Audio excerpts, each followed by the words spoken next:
जय श्री कृष्ण। आज का विषय क्या आत्मा परमात्मा को किसी ने देखा है। मौलवी साहब का संदेह निस्तारण भगवत दर्शन की योग्यता। सन 1947 में श्री गुरुदेव जी ने ग्वालपढ़ा एवं कामरूप जिले के भक्तों के आमंत्रण पर जिन जिन स्थानों पर शुभ पदार्पण किया उनमें बैजनी, भाटीपाड़ा, हावली व बरपेटा इत्यादि स्थान उल्लेखनीय हैं। हावली में जो धर्म सभा हुई थी उसमें हिंदू व मुसलमान परिवार के 1000 से अधिक नर नारी उपस्थित थे।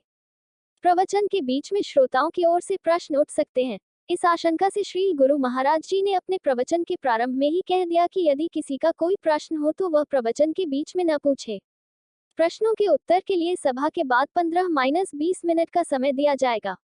इतना कहने पर भी प्रवचन के बीच में एक मौलवी साहब ने प्रश्न किया, क्या आत्मा परमात्मा को किसी ने देखा है? आप आत्मा परमात्मा की बात कहकर दुनिया के लोगों को धोखा नहीं दे रहे हैं, इसका क्या प्रमाण है?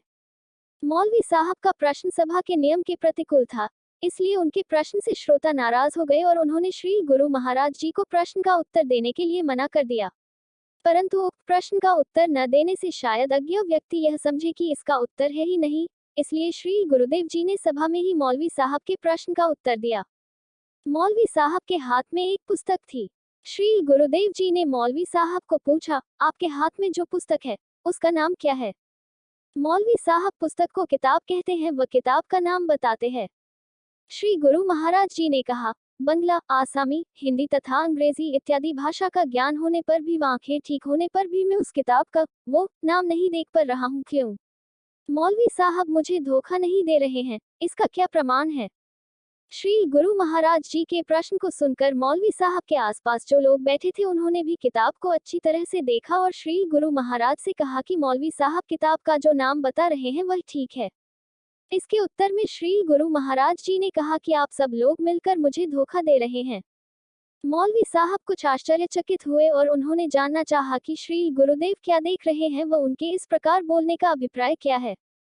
श्री गुरु महाराज जी ने कहा कि मैं देखता हूँ कि एक कौवा स्याही पर बैठा होगा, बाद में वही आपकी किताब के ऊपर बैठ गया होगा, ये उसी में पैरों में निशान है। श्री गुरुदेव के इस प्रकार के मंतव्यों को सुनकर मौलवी साहब ने कहा कि आप निश्चय ही उर्दू नहीं जानते। श्री गुरु महाराज जी ने स्वीकार किया कि हाँ, मैं उर्दू नहीं जानता हूँ। मौलवी साहब ने कहा, तब आप उर्दू लेख को कैसे समझ सकोगे? आपको उर्दू सीखनी होगी, तब आप भी देख पाओगे कि इस किताब का वही है जो मैं बता रहा हूँ। श्री गुरुदेव जी ने मौलवी साहब की बार पर ही उनको समझाते हुए कहा, बहुत सी भाषाएं जानते हुए भी, बहुत सा ज्ञान होने पर भी उर्दू भाषा को समझने के उर्दू ज्ञान आवश्यक है। जिस प्रकार आंखों की दृष्टि शक्ति ठीक रहने पर भी दृष्टि शक्ति के पीछे उर्दू का ज्ञान न रहने पर उर्दू भाषा के रूप को व अर्थ को समझा नहीं जा सकता, देखा नहीं जा सकता, उसी प्रकार दुनियादारी का बहुत सा ज्ञान व योग्यता रहने पर भी आत्मा व परमात्मा को समझने की विशेष योग्यता जब तक अर्जित नहीं हो जाती तब तक आत्मा व परमात्मा की अनुभूति नहीं होती। दर्शन भी दो प्रकार का होता है, वेदृक व मांसदृक, अर्थात ज्ञानमय दर्शन व मानसमय दर्शन। मानसमय नेत्रों से अर्थात जड़ नेत्रों से जड़ वस्तु छोड़कर अन्य वस्तु नहीं देखी जा सकती।